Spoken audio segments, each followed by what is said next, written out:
Hi everybody, Mr. Rubo here, and today we are starting Unit 2, specifically Topic 2.1, Change in Arithmetic and Geometric Sequences. So first thing we'll do is define a few things. So the first thing we need to define is what a sequence is.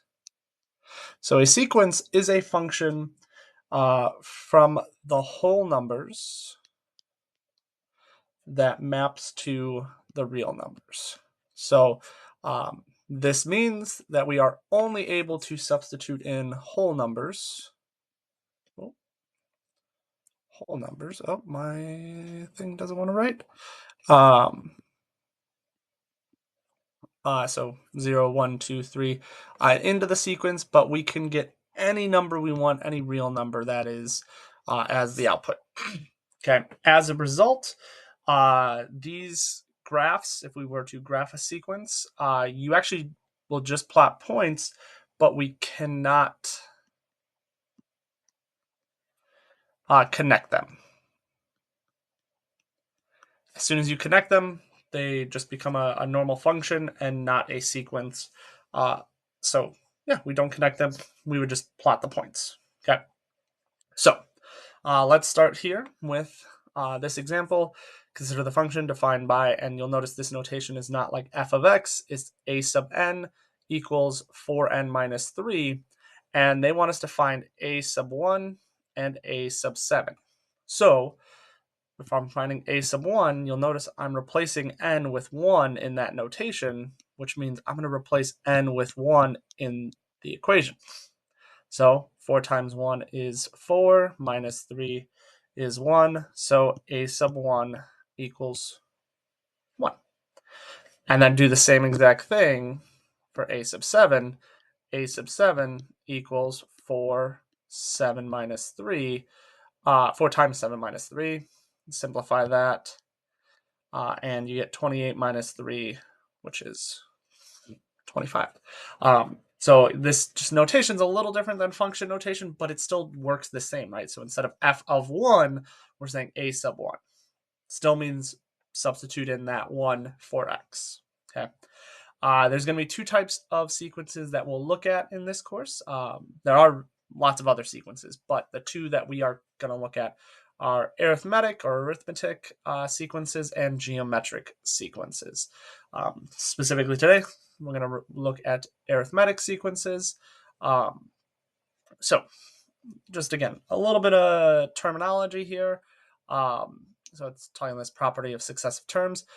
Successive means in a row, right? So one right after the other. So successive terms have a common difference or a constant rate of change. Common difference is another way of saying constant rate of change. So these guys will look, as far as their formulas and equations go, they look kind of linear. So a sub 0 plus d, which is our common difference, times n. Now remember, n here is kind of like our x. D is the common difference, and then a sub 0 is our starting point, our initial point. If you kind of connect this to a linear function, a sub 0 is our y-intercept, d is our slope, and then n is x. Okay, so this way, great way of doing it. The other way, this next way of writing it is if you just have any point, not necessarily the initial point, a sub 0. If you have some a sub k, so we don't know what it is,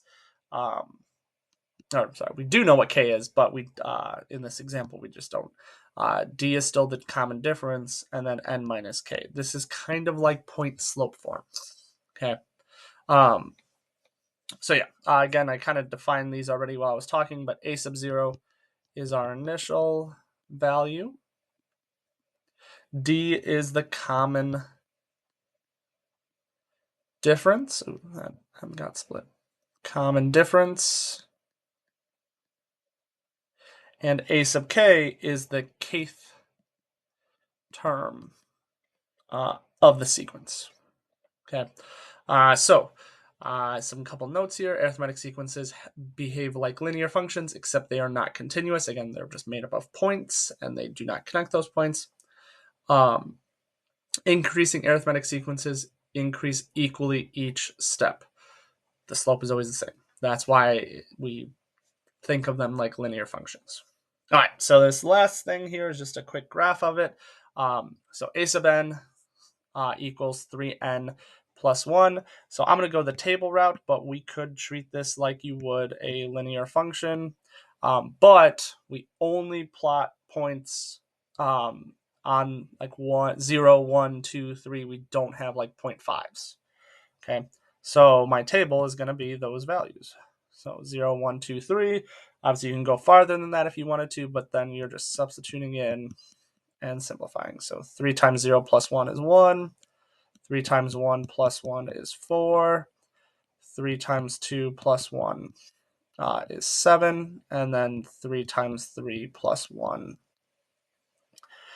is 10. And then I would start plotting these. Obviously, this one goes off the chart real quick, but 0, 1, 1, 4, and 2, 7. And I do not connect them, right? So you stop right there. 310 goes off the graph, so I don't need to worry about that one. But you can kind of see it is that linear pattern that you would do. But again, you only do it at whole numbers, starting at 0. So 0, 1, 2, 3, so on and so forth. All right. Well, thanks for watching and have a good day.